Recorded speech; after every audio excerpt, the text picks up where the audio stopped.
Eccoci di nuovo insieme, cari telespettatori, per questa puntata di Sconfinando. Ci troviamo in una delle città più belle sicuramente d'Italia, Trieste. Però non andremo a scoprire la città, ma andremo a scoprire un percorso alternativo di questa città e andremo a recarci nel Carso triestino. Pensate, questo è un percorso sicuramente poco conosciuto che però riserva grandi sorprese, sia sotto l'aspetto turistico, sotto l'aspetto storico, culturale, ma anche sotto l'aspetto gastronomico. Però per iniziare questo percorso non possiamo che prendere un mezzo storico, il tram, che proprio dal cuore di Trieste ci porterà fino ad Opicina. Seguite!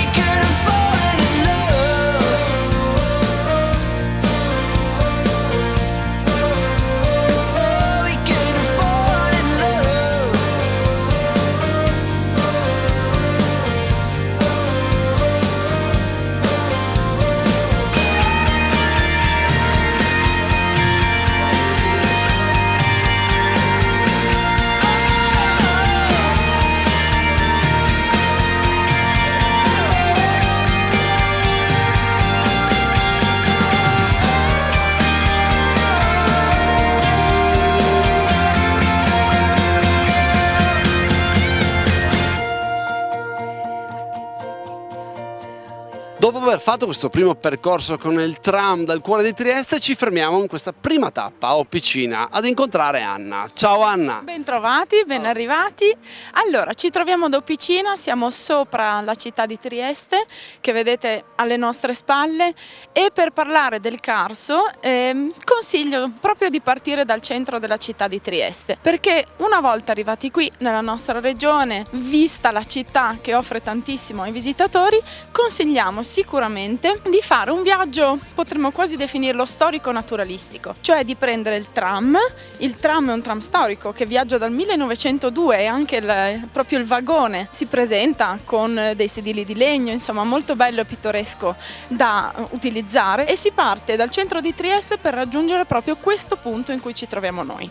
Siamo a Opicina, quindi sempre comune di Trieste, e da qui si può partire alla scoperta del Carso in diverse direzioni. Una volta arrivati qui su, vista la bellissima città di Trieste, questo è uno dei punti panoramici più apprezzati e fotografati, ecco, del territorio. Si può partire in bicicletta e scoprire le varie colline carsiche, i piccoli paesi che si incontrano sul Carso, oppure, se si viene a piedi, fare la bellissima strada cosiddetta napoleonica. La strada napoleonica parte proprio qui, dove si trova un obelisco che segna l'inizio anche di questa strada, ed è un percorso naturalistico che segue il ciglione carsico e permette ad un tempo di stare proprio nel mezzo della natura carsica e allo stesso tempo permette di vedere la città di Trieste dall'alto. Quindi è un insieme che unisce il mare, la costa, la posizione della città, e ci permette già di entrare all'interno della natura carsica. Ecco Anna, però la parola Carso ci riporta un attimino all'idea della roccia, questa conformazione un po' geologica particolare. Le caratteristiche proprio di questa zona? Guarda, dici molto bene, perché il Carso effettivamente è letteralmente un altopiano che tu trovi alla base o a sud rispetto alle Alpi Giulie, ed è un altopiano che oggi, se parliamo dei confini nostri nazionali o comunque dei confini tra vari paesi, si estende un po' in Italia, nelle nostre province di Gorizia e di Trieste, quindi dove siamo anche in questo momento, siamo in pieno Carso. La città di Trieste si sviluppa ai piedi proprio dell'altipiano carsico, e il Carso continua anche in quella che oggi è la nostra vicina di casa, cioè la Slovenia, oppure in parte nella Croazia settentrionale, in particolare l'Istria, quindi anche quello che da questo punto panoramico in cui ci troviamo noi si può perfettamente vedere. E dici bene per quanto riguarda la conformazione del suolo, perché è un tavolato, un vero e proprio altipiano composto fondamentalmente da pietra calcarea, quindi è peculiare, è proprio davvero interessante andare a scoprire il Carso con le sue caratteristiche geologiche. Ci sono foibe, ci sono doline, ci sono cavità, quindi è veramente come un'enorme groviera pieno di cavità, di buchi, di cunicoli, dove si può entrare, chiaramente seguiti da speleologi, oppure per chi ama scalare ci sono per esempio delle pareti, delle rocce lisce, levigate, dove si sono formate anche le prime scuole di roccia a livello nazionale. Beh, allora Anna, a questo punto non ci resta che andare a iniziare magari insieme un percorso attraverso uno di questi sentieri, se si possono chiamare così, sperando che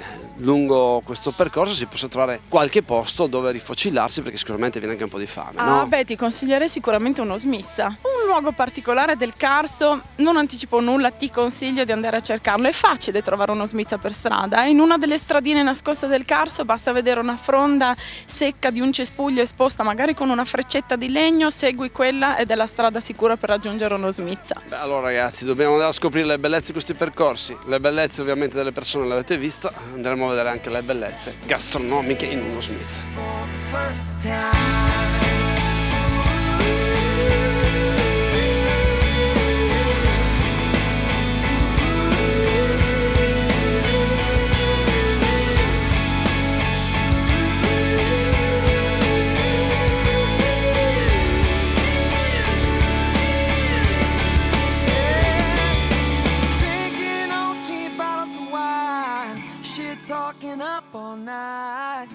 Una delle cose sorprendenti proprio passeggiando per questi percorsi del Carso è quello di imbattersi in questi posti così particolari chiamati Osmica. Siamo con Benjamin Zidaric, insomma uno che insomma di Osmica se ne intende, ma spieghiamo un attimo perché Osmica non ha altri sinonimi per poter essere spiegato, Benjamin. Osmica è un posto dove si può assaggiare i prodotti locali propri, è un posto dove tanti produttori del Carso vendono i propri prodotti. È una legge ancora molto vecchia che risale ancora all'impero austro-ungarico, dove la Maria Teresa, l'imperatrice, dava questa possibilità ai contadini, ai viticoltori, di vendere i propri prodotti nel periodo di 8 giorni. Ecco, io ho visto però che entrando c'era una frasca, una cosa che accomuna un po' tutto il nord-est. Questo forse è un'indicazione precisa, se non sbaglio, no? Ma la frasca è un indice che l'osmica è aperta, che non è fresca vuol dire che l'osmica sta terminando.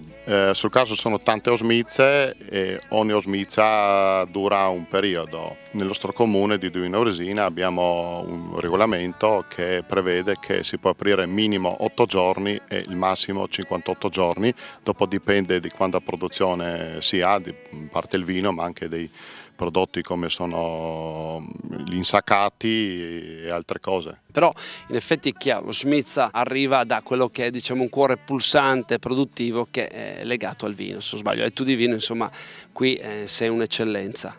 Noi prima di tutto siamo produttori di vino e imbottigliamo il vino da tanti anni. Comunque lo ribadisco e lo dico sempre che non bisogna mai dimenticare di come si è nati. Noi siamo nati con lo Smizza nella casa vecchia di mio padre, di mio nonno, da 7 generazioni sempre della famiglia Zidaric, che avevano sempre vino ma non vivevano di vino. Ecco sì, però qualcosa di più specifico a proposito di vino per far capire ai telespettatori le caratteristiche e le peculiarità dei vini e dei vitigni di questa zona. In questa zona si produce soprattutto vitini autoctoni che sono la Vitosca e il Terano, dopo c'è anche la Malvasia e la Glera. Sono vini molto legati al nostro territorio, sicuramente bisogna assaggiarli e scoprire come sono. Sono vini che hanno tanta mineralità, che sono molto, molto sapidi, sono vini che veramente rispecchiano il nostro territorio. Bene, a questo punto fra una Vitosca, un Terrano, una Malvasia e tutte le altre specialità gastronomiche che sicuramente sono particolari di questo territorio, io continuo questo mio percorso nel Carso triestino alla ricerca di dove dormire.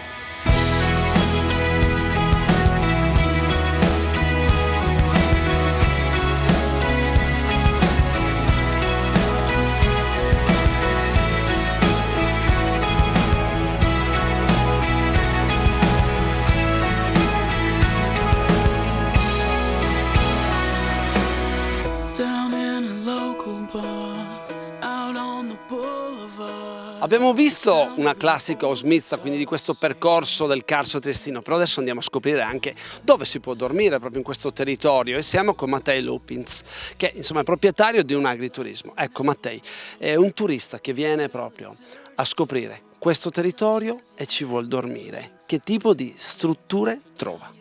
Ma sicuramente il turista tipico viene nel Carso per stare nel relax, a contatto con la natura, magari andare un po' a cavallo, oppure anche visitare le osmize che avete appena visto, oppure le tante grotte che abbiamo, oppure molti vengono anche per andare in bicicletta perché abbiamo molti itinerari, oppure semplicemente fare nuoto, mare d'estate. Questo è un po' cosa cerca il turista. Ecco, il tuo agriturismo è un agriturismo che si rispecchia nella filosofia degli altri agriturismi di questo territorio, quindi sicuramente è un buon compromesso fra qualità, ospitalità familiare e anche prezzo, se non sbaglio, no? Sì, certo, anche il prezzo è competitivo da quelli cioè che fanno a Trieste centro, ecco. Poi sicuramente sono anche belle case, sono tutte case vecchie restaurate. Il nostro in particolare è stato rinnovato 6 anni fa e sta in un angranaio vecchio del 1913. Noi si punta sui nostri prodotti locali, cioè quelli che produciamo direttamente in azienda, oppure quelli che compriamo dalle aziende vicine. Cioè noi abbiamo per lo più in questo periodo verdura e tanta frutta, che poi facciamo marmellate, tutte queste cose, quello che si mangia da noi. Il turismo ormai si sa, non è un turismo solamente stagionale, ma i turisti arrivano a qualsiasi stagione. C'è un'indicazione particolare per apprezzare al meglio proprio queste strutture e questo paesaggio così particolare e speciale? Ma io penso che il periodo migliore sia quello intorno a aprile-maggio, quando non c'è tanto caldo e si può fare tanta bicicletta, camminare, cioè andare nella natura, oppure anche dopo in settembre con le vendemmie è molto bello, oppure dopo con la Barcolana il secondo weekend di ottobre, no? Allora io ti ringrazio, avete inteso che in effetti qui visitare proprio il Carso triestino comunque è un qualche cosa che può affascinare e anche cogliere con delle piacevoli sorprese. Però a proposito di sorprese, visto che mi citavi le grotte, io ora vado a visitare una delle più famose grotte di questo territorio, la Grotta Gigante.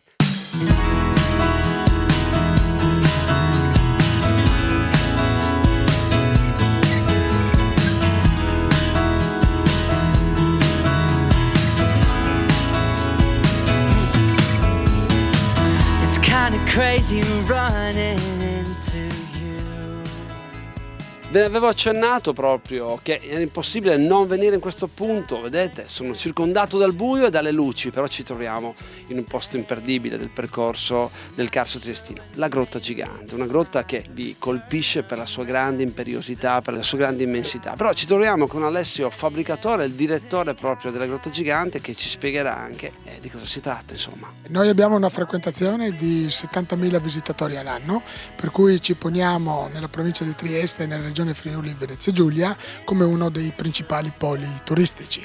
D'altra parte è dal 1908 che la grotta è aperta al pubblico, quindi abbiamo un'esperienza ormai più che centenaria e soprattutto di conoscenza da parte non solo di italiani ma anche di stranieri.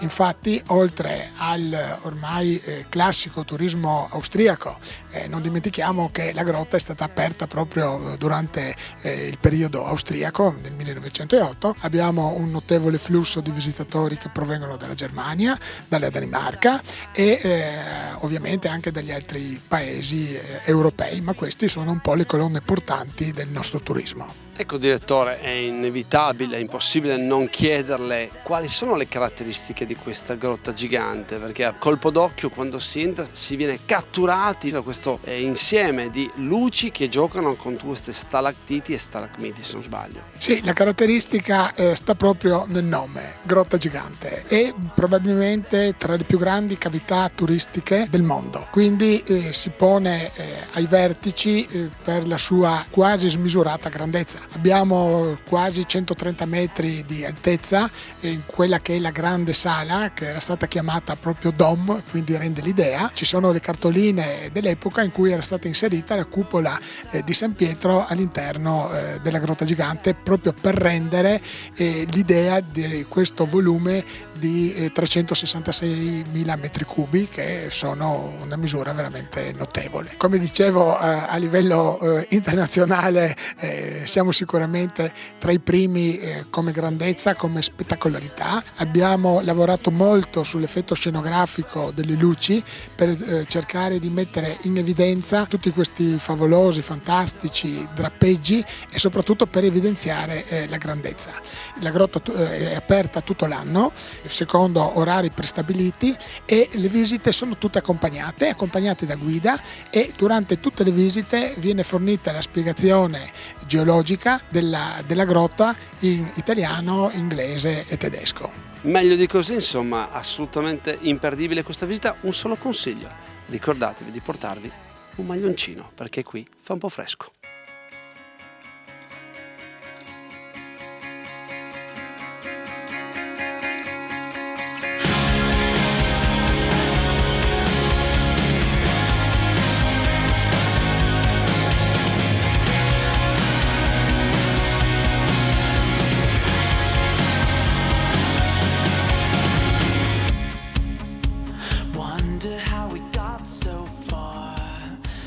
Eccoci con Federica Seganti, l'assessore al turismo proprio del Friuli Venezia Giulia, ma soprattutto, Federica, eccoci in un percorso unico. Ho appena citato in questo servizio le bellezze proprio del Carso. In effetti qui si trova un po' di tutto: cultura, natura, fascino, storia. Diciamo che è comunque un percorso poco conosciuto ma dalle grandi potenzialità. Sì, sicuramente il Carso poi parte a questa riscoperta di una natura che tanti pensano molto più povera, nel senso che le immagini che ci sono anche al mondo del Carso sono un Carso meno verde, meno lussureggiante di quello che in realtà è oggi il nostro Carso, che dà la possibilità di andare in giro in bicicletta, ma dà la possibilità a tanti appassionati di arrampicarsi sulle falesie piuttosto che scendere sottoterra, perché il Carso e il carsismo sono un fenomeno di grotte di speleologia conosciuto in tutto il mondo. E poi si può più che gustare, assaporare grazie a quelle che sono anche le produzioni tipiche, dai formaggi ai vini un po' particolari, ma penso che li avrete assaggiati in questo tour, vini che ovviamente hanno questa asprità che è proprio dovuta da questa genuinità che il Carso ha. Ecco, un'ultima cosa, Federica, per chiudere. In effetti il Carso nasconde un altro segreto, che a poca distanza troviamo una conformazione montagnosa, però è attaccato al mare. Un mix di proposta turistica gastronomica che troviamo in effetti solo in questa parte d'Italia, ma anche d'Europa. Difatti dal mare dell'Adriatico si sale a Pastini fino a Contovello, fino a Santa Croce, fino a Prosecco.